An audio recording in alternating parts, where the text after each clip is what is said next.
Yeah, so thank you for taking your time and also coming all the way from Neukölln to Langwitz for this interview. Very much appreciated. Maybe before we start the whole interview or the questions on the topic of reenacting, can you tell us something about the research that you do? Yeah, I'm a cultural studies scholar in an English department at the University of Potsdam. So in cultural studies we look at all kinds of things, but one of the areas that I'm interested in are memory studies. And so I'm particularly interested in how settler colonial societies, that is places like maybe South Africa, but definitely Australia and New Zealand or Canada, work out their relationship to the past. And that's not an easy relationship, obviously, because these societies are founded on what might be called a foundational injustice or violence. And so looking at how they negotiate their histories and their relationship with the past is I guess, incredibly interesting. And that's where a large part of my research is. Yeah. And do you focus on the topic of reenactment?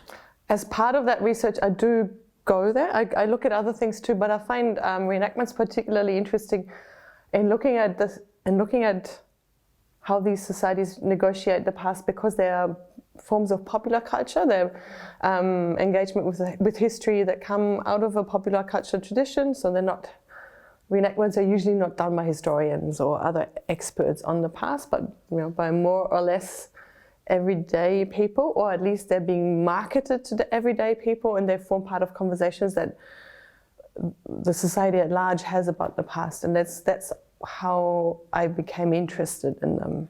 Great, thanks. And very simple question, what is reenactment? Reenactment for me forms part of a wide range of ways in which people engage with history or with the past. People might engage, societies might engage with their past through ritual, or they might have professions who do that kind of work, and that would be the work of historians. Societies might engage with the past through film or other forms of media, and reenactments are one way in which that is done, and they share a lot with all these other approaches to the past. But the one thing that sets them apart, I would say, is that they are based on the body, that they make their claims about knowledge, their claims for knowledge about the past, based on bodily experiences. So whereas a historian would write a text, they would look at sources and they would interpret them and then write that down. Reenactors would actually try to embody that past, that is, dress in the clothes of a particular period, visit the places where certain events happened in those clothes, ideally, and then act out those events, hoping that will give them an understanding about the past. Okay. So in analyzing them, we would need to, look at the role of the body in producing truth, I guess. Yeah, and speaking of truth, do these reenactments really base on actual historical events or the actual past, or is it also fictional? Reenactments certainly claim to be about real things, and they have a very strong way of making us think that they are about real things because they look so real. So they have a very strong claim to whatever is truth. And they make those claims by approaching the image that we would have of the past, right? By clothes, as I said, or by settings and other props that might be part of the reenacting. They make that very strong claim. Reenactors will sometimes say things like, we go beyond book knowledge. There's more to know about the truth, and we dig deeper, or our knowledge is has more depth because it is felt, for instance. And first of all, I find that super interesting. And then, of course, as scholars, or we might want to question such claims and ask, so what do reenactors base their reenacting on? How do they know what the clothes were that people were in the past? How do they know about the actions that were carried out? And we would have to see that they would base it on either written sources, or they would maybe, if it's sort of a more recent event, have photographs or media images. that they then approximate through their actions. And so in a way what they are reproducing is always already, I would say, a representation of that past. It's never the past, it's how that past has been represented to them.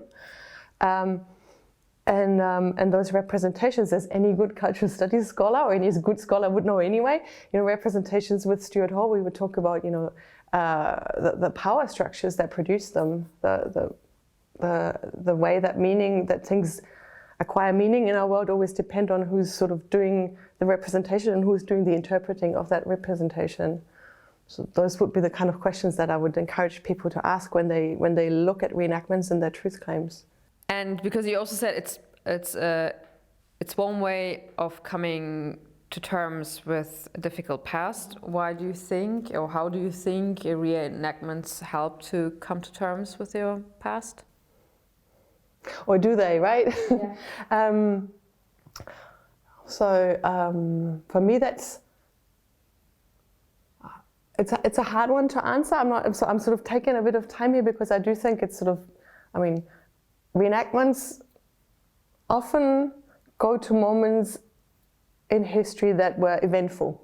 Otherwise, the reenactment is boring. Right? Everyday life is not often reenacted, so they go to eventful moments. And those eventful moments are quite often ones that had some form of violence that it built into them. And so by reenacting these events, that violence is revisited, I guess. So in concrete terms, in terms of the societies I look at, and the reenactments that interest me most, that is of settler societies, quite often they reenact moments of discovery, right? Captain Cook discovers New Zealand or Australia, and that is being reenacted. So there is a chance in those reenactments that they invite societies to reflect on these moments. Having said that, we need to acknowledge that in, say, 99% of all of those reenactments, that these visits, these ways of looking at these moments again, do nothing to actually help address difficult past. They just represent them in a way that is part of the dominant narrative that usually leaves out how Indigenous peoples would have felt about these events, for instance. So at least with the examples that I look at, I would be very skeptical if that, of reenactments making that claim. But I know of some examples where that is attempted and seriously attempted. So I wouldn't say that it's impossible.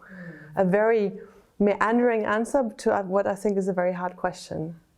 Can you give us maybe also some examples of reenactments? How can we imagine them?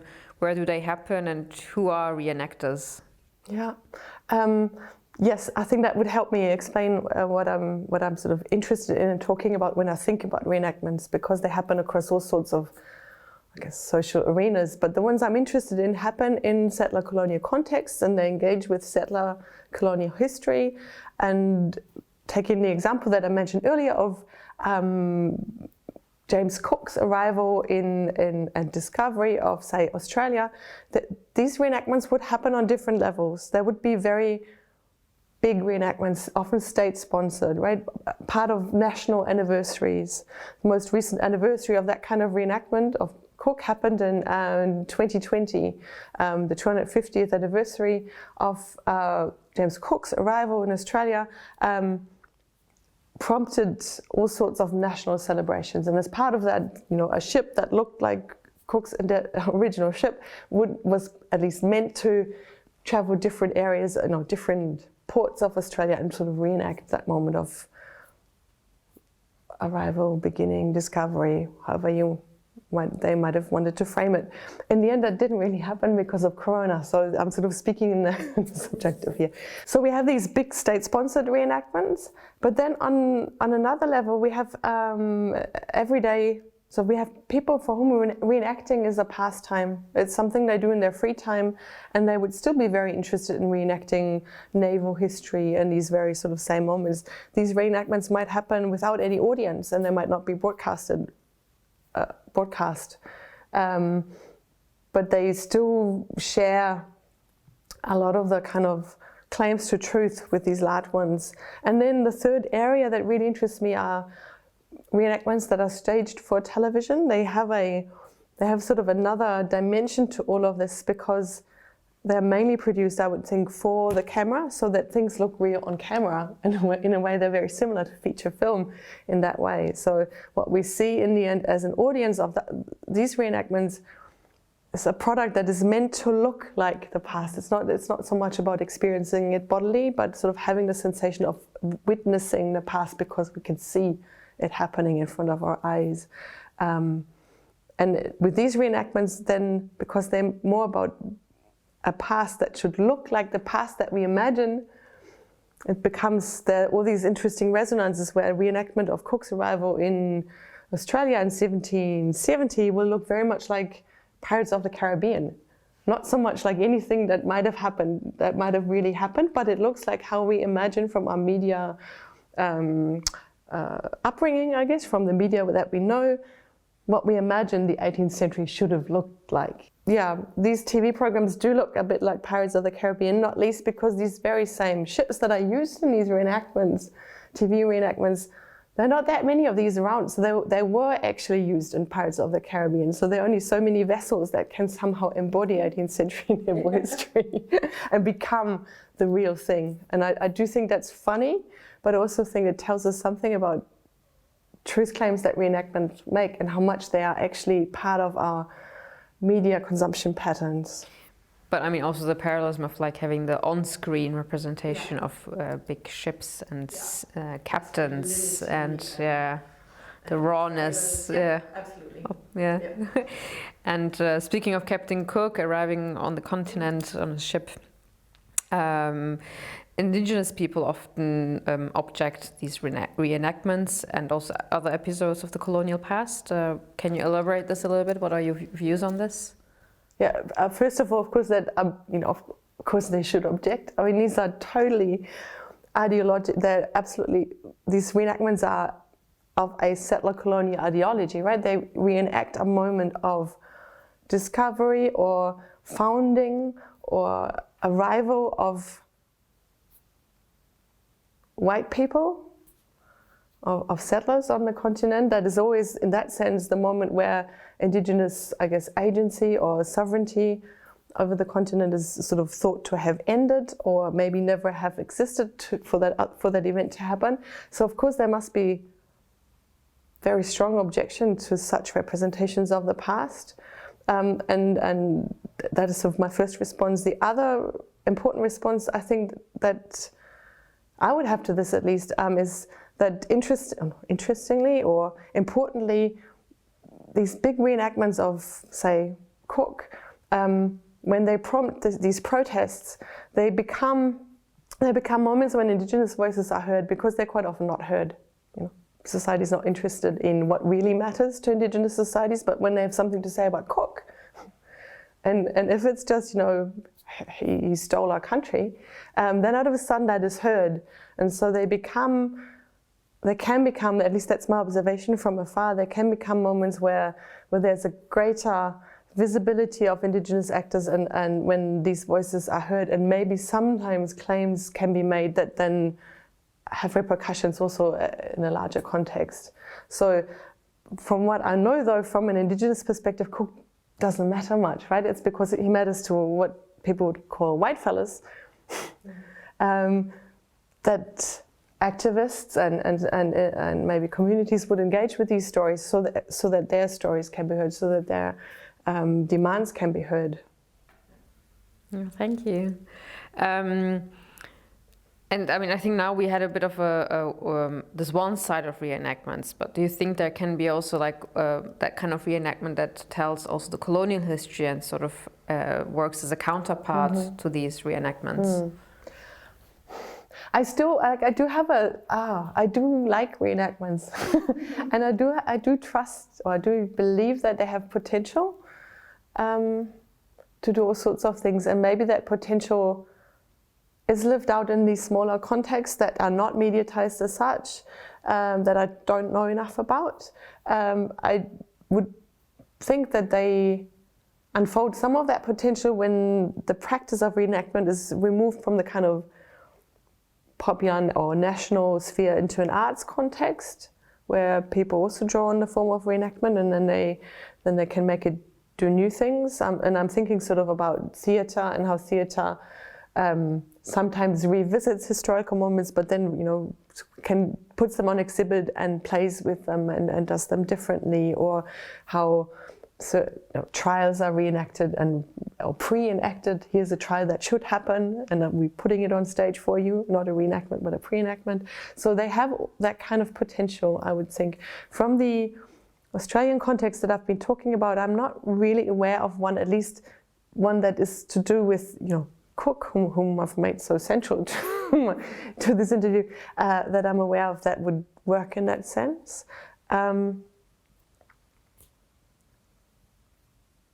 I think it is hard work. It requires hard work, and it requires the participants to be committed to not think of the final product first, but sort of to work it out as they go. And so, yeah, so it's hard work. I guess that's my final point there. Yeah. But because you said some things are being left out, for example, reenactments, what are the typical historical details, let's say, that are being left out? I think it sort of goes back also to the question, what is being reenacted, right? And I said it needs to be eventful.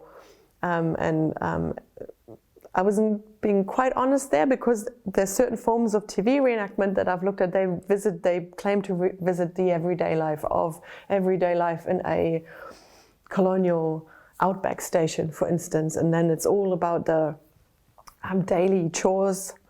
So I would want to talk about both these examples. First of all, these spectacular, eventful examples, well, they want historical actors, and the way we've remembered the past, the way we remember the past, these historical actors tend to be, you know, white male, all those things, and so, you know, the reenactments tend to then repeat those events with these characters in place. We can see some change. So in the 19th century, history writing is very much interested, and at least in Western academia, in women. So we have reenactments that then foreground the role of middle-class white women in the 19th century. But we, you know, as soon as I say it like this, we go, yeah, but what about working-class women, and what about, and so on. So I think reenactments follow the kind of historiography that is the tradition, so the interests that also exist in history writing, and they'll foreground the interests that exist there. So actors or particular groups on whom research has been done. With the other type of reenactments, the everyday life, there's a strong focus on hardship, because it's always about these reenactments on TV. They're often about, you know, we take everyday people and we put them into the past, and really we put them into the past so that they can learn how good our present really is and how much we have moved on. So right? There's an agenda behind. Well, it's just a good narrative, that maybe not even an agenda conscious one, but that's a story that we like to tell ourselves in modernity, right? We have progress. There's progress. You know, there's so much progress. And so then by putting people in the past, it's sometimes it is about, oh, look at how hard those poor women had to work to wash their clothes, or, you know, how dirty they had to be all the time, and no vacuum cleaner, those kinds of things. So it's always about hardship and how hard the past was, and of course that there's an ideology to that too, really, in telling us how good it is that we have here, that we have, how good our lives are today.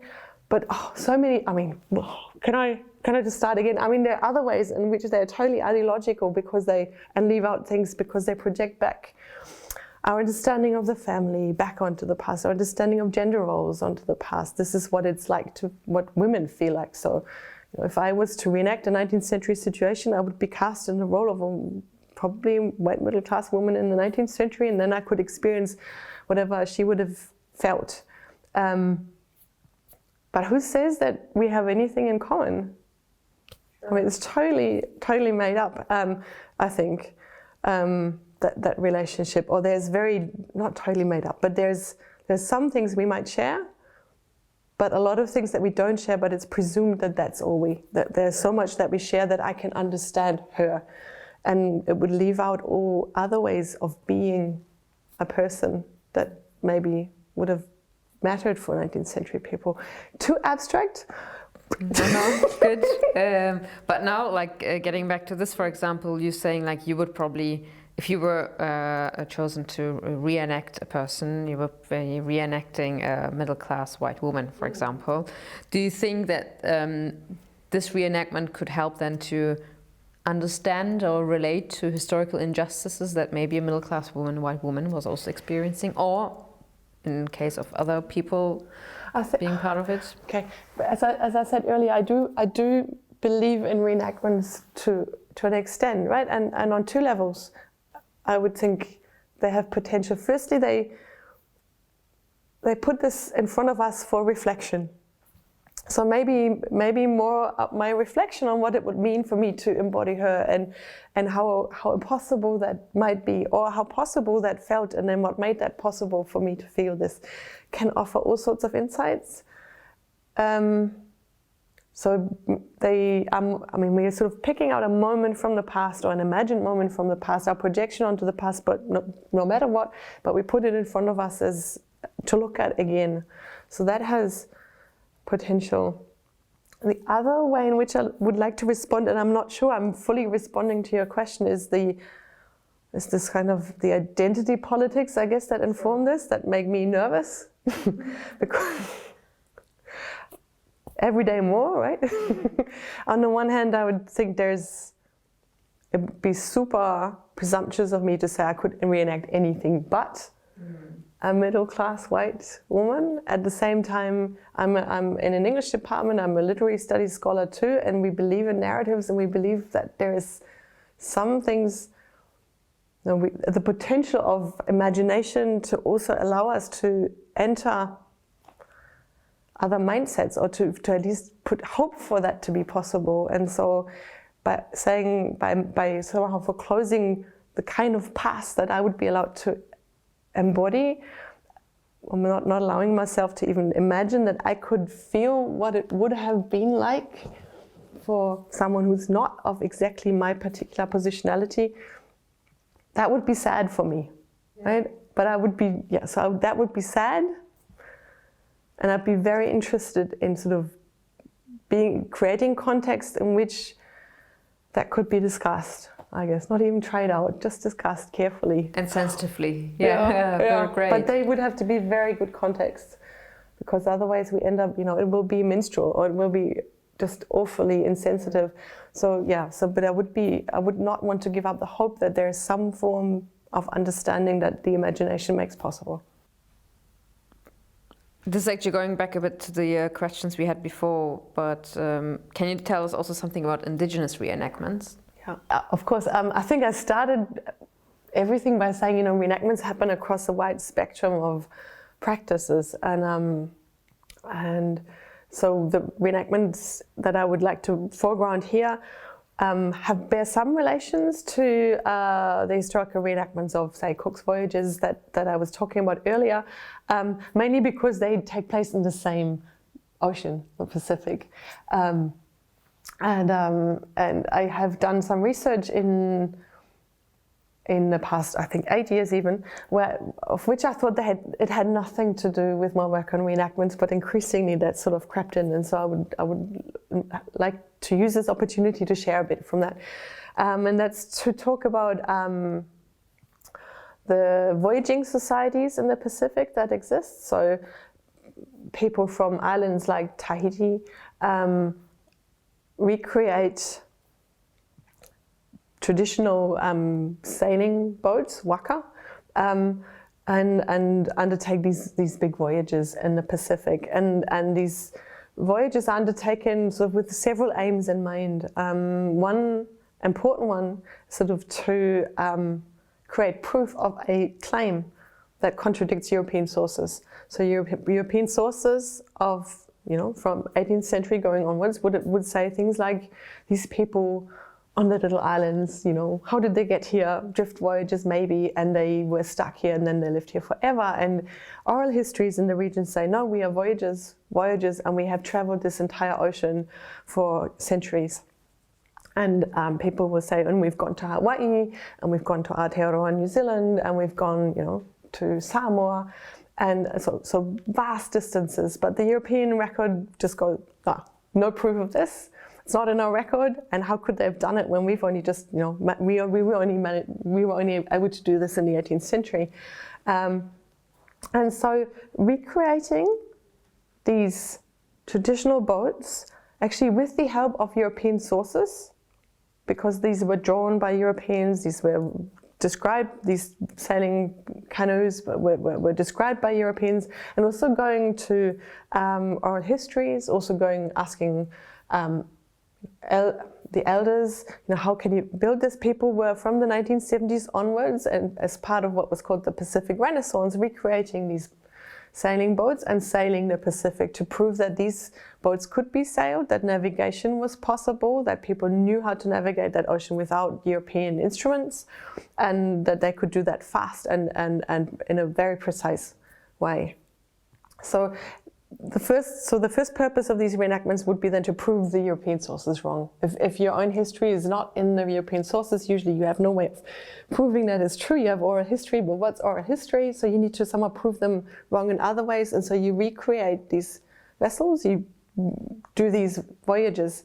They also, and that's I think where their politics differ significantly from the European style reenactments I was talking about earlier, is that these reenactment voyages are not so much done for absolute historical accuracy, but more of a way of keeping culture alive and for teaching, the young people how to build these things and how to keep culture alive, how to keep traditions alive, and how to maintain a sense of self in a particular globalized setting. And then maybe if I can add a third, I think that they're also very much about creating a visibility, because romantic images of Indigenous people in sailing canoes, they work, and so they use these, quite consciously, these canoes also work to maybe draw attention, and these voyages to draw attention to issues of climate change in the Pacific, or to nuclear testing in the Pacific, and because these are good media images. And so there's sort of these three levels in which these Indigenous reenactments work. And in terms of the historical claim, I'm just amazed at the truth claim that can be made. This is possible. These ships did work. These canoes did work. These navigational methods did work. So they can produce knowledge in that way. Yeah. And also because we spoke about power dynamics and power hierarchies. Some reenactors might say that reenactment is a better form of historical narration or explanation, because it's happening from below. Because as you said, everyday people do it as well. Do you agree with this? I do agree with the everyday part and the non-professional. It's not these reenactments are not done by trained historians, right? Historians would have had a university education, would have had years of training, and so it's an elite profession. And reenactors make that claim very strongly to say we are not the elite. We hear Trump all the way, right? Against the establishment. So they're not the elite, they're not the establishment. Reenactors would definitely claim that this is sort of everyday people reenacting the past. We are not professionals. We do this out of a passion for history. We're not part of a profession that looks at the past. And I do think that claim is correct, right? Everybody can reenact, and everybody can sort of then produce versions of the past, and there's something that is democratic about that. However, there is also another side to that claim, and keeping in mind, there's sort of a dimension to that goes, there's the elite, the historians who produce their version of the past, and that elite will have an ideology, and therefore, their version of the past is sort of is tainted or whatever, and doesn't speak to the real people. And I think want to make it clear, knowing what sort of the Trumpism was and the kind of populism is, what the kind of politics of such claims can be, at least. Historians have undergone years of training, and that training is meant to ensure that they produce understandings of the past that are that can be verified or that can be looked at and sort of questioned and interrogated in ways that reenactments can't. And so, whereas I do think there's something that is democratic about reenactments, I would not trust them when they say, and therefore our version is more truthful, less influenced by ideology. I would say the opposite, because you don't reflect on these things. Your version will actually be one that reflects your own interests, where you're coming from with your interest in the past, which is fine so long as you don't claim it that this is the real thing. And because in this course we're talking a lot about the topics of decolonization, reconciliation, do you think that reenactment can help in the process of decolonization and reconciliation? I feel we've touched on this a number of times, right? So maybe I'll just then repeat or try and summarize. I do think there's a potential for that. I just don't think it's necessarily the most important way in which such a politics should be pursued, right? Reenactments are not the place where I would go to achieve reconciliation or decolonization, right? Decolonization is about, financial recompensation. It's about handing back of land. It's about justice. And reenactments are about narratives about the past. Not about money, not about justice in that sense. However, they can create moments where societies reflect on these issues and then are maybe prompted to act. But I've also said that quite often reenactments don't even do that. But I do think they have a potential to push us in that direction if done in a certain way. And but they can't do the actual work. The actual work must be done, and it's hard, and it will mean giving up privileges, for instance, and people are not really, to my knowledge, find it very hard anywhere to do that. However, I would want to give one example, just not to be totally, to say that it's all hopeless. I do think that there are some reenactments, that would be more my approach, to say that there's some reenactments that are better than others in moving in that direction, but not that they sort of do it, but they go more in that direction. And even the big ones, even the state-sponsored ones. So the recent, I think we can easily say that the 2020 Cook reenactments in Australia were better than the ones that were done in 1970. And if we did a comparison, the 2020 reenactments of Cook in Australia and the 2019 reenactments of Cook in Aotearoa, New Zealand, and I would think the ones in Aotearoa, New Zealand worked much harder in actually helping move towards reconciliation for many reasons. Like they had made sure that all their panels in organizing all of the reenactments were sort of staffed by members sort of from both sides, right? And also the wider society, and that all the voices were heard before the reenactments took place, that the narratives weren't already there, they emerged as these reenactments were done, and they were done locally rather than on a national level. So there was a national committee to do these reenactments, but then the important cities where these reenactments actually took place, or the important harbours where they took place, each of them developed their own way of doing it. And I was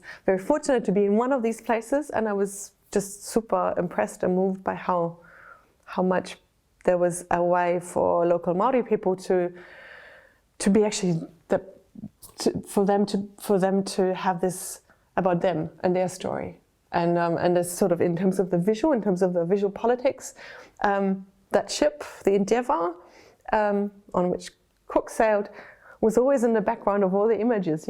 Media wanted these nice Endeavour images, and what they got was sailing waka from the Pacific, who'd done these big voyages that I was talking about earlier. A whole fleet had come down, invited by the New Zealand government, and they were greeted by local canoes. And so in all the images, these sailing vessels were in the foreground, and there was sort of a strong image politics to make sure that they were in the foreground. And it's just sort of one example, but I think, so I would say some are better than others, and they can move that towards it, but this wouldn't be my first place to go for decolonization.